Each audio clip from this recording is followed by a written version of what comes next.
Hey friends, this is a video I never thought I'd be making, but here I am in my sick life, and if you followed my mental health journey, you would know that I was doing ECT or electroconvulsive therapy for several months now. It started off as Right Unilateral, then we moved to Bifrontal, and Bifrontal was working great, and then my meds stopped working, and that's not good. So this past Monday, we switched to Bitemporal, and I'm going to explain to you what that means. So the modalities I already tried would be Right Unilateral, Bifrontal, and now Bitemporal. With Right Unilateral, I had some improvement to my mood, but it wasn't great, so we switched to Bifrontal, and then Bifrontal was like amazing. Like yes, my cognitive side effects were more intense and stuff like that, but the mood lifting aspect was also more intense, and it greatly improved my relationship I have with my mom, and I don't know, like, I used to be a very severely depressed person who was very angry, and that anger used to cause all kind of problems. It really, really did. So ECT hasn't been a failure for me. It helped me out of a very dangerous place, but over time, my depression and suicidality started pushing back, and that's when my care team and I had to reassess. So I'm going to explain the differences really quickly. Right Unilateral is one side, more memory sparing, and it's often tried first. Bifrontal, the electrodes are placed here, and these electrodes activate the front of the brain. It's the middle ground. And then bitemporal, we're talking like on the temples here. Both temples, strongest antidepressant effect. Bitemporal ECT is often considered when other placements haven't been strong enough. It's not because things are worse. It's because the goal is full symptom relief, not partial. This was just the next appropriate step. Now I'm going to get into memory and cognition and ECT, or electroconvulsive therapy. This is where people often catastrophize. This is where you hear a lot of horror stories surrounding the effects on memory and cognition, like cognitive fog and stuff like that.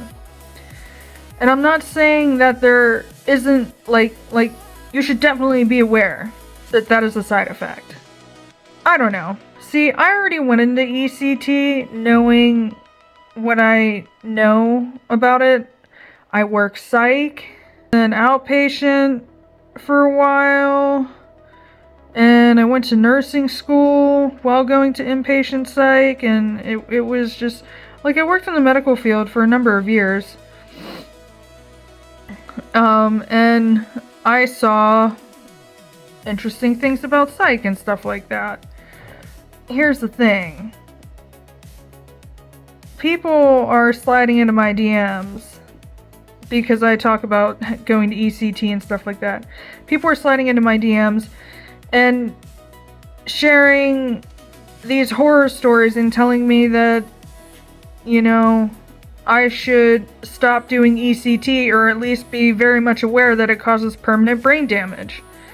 And I'm like, okay, but no medical journal, not the World Health Organization, not the American Psychiatric Association, like these big wigs for the medical field are saying that this is like a really good way to cure treatment-resistant depression. And most of these cognitive effects and these memory effects will reduce, go away, not be permanent in the slightest. For the majority of people, there will always be some outliers. This website that this one woman sent me, this ECT justice.com, like, it was just a bunch of really sad stories of people who tried ECT and said that they weren't aware of the possible side effects of what could be and what is, and it was just really sad. Like, I walked into this because my mother had ECT back in the 80s, and she had bitemporal, and it wasn't ultra brief pulse. It was the old school ECT, which was more juice. It was just, I don't know. The 80s was a tough time for psychiatry. But anyway, so yeah, like, I already knew because my mom had permanent short-term memory loss from her ECT days.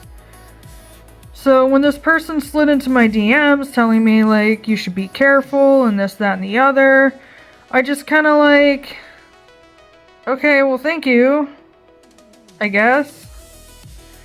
But she was just like, well, I just felt like you needed to be aware, and if you still wanted to do ECT, you know, at least you would be aware.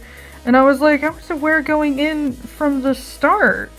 My care providers were really diligent about explaining the risk and versus benefit versus everything to me.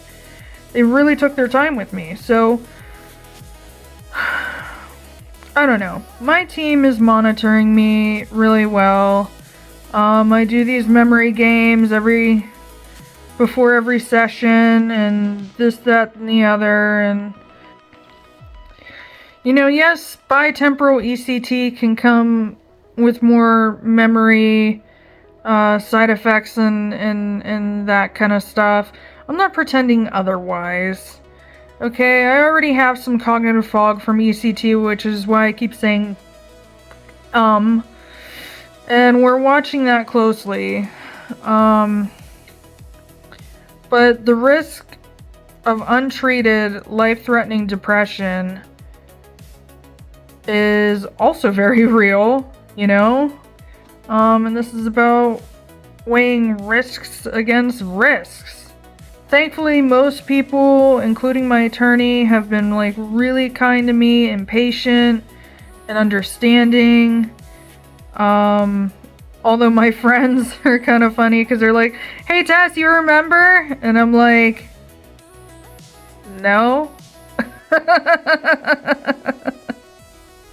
It's fine.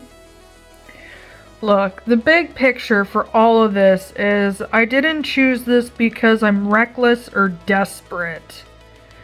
Although I can be both sometimes. But this was not out of recklessness or desperation. I chose this because I want my life back. I want to write. Like, I have a book that's coming out this year. And in just a few months, really. And I want to feel joy again. I want to feel stability, not just survival. And like, I need my cognitive thoughts to work and function to make this book happen and happen well, because, you know, selling books are not, it's not an easy feat. But either way,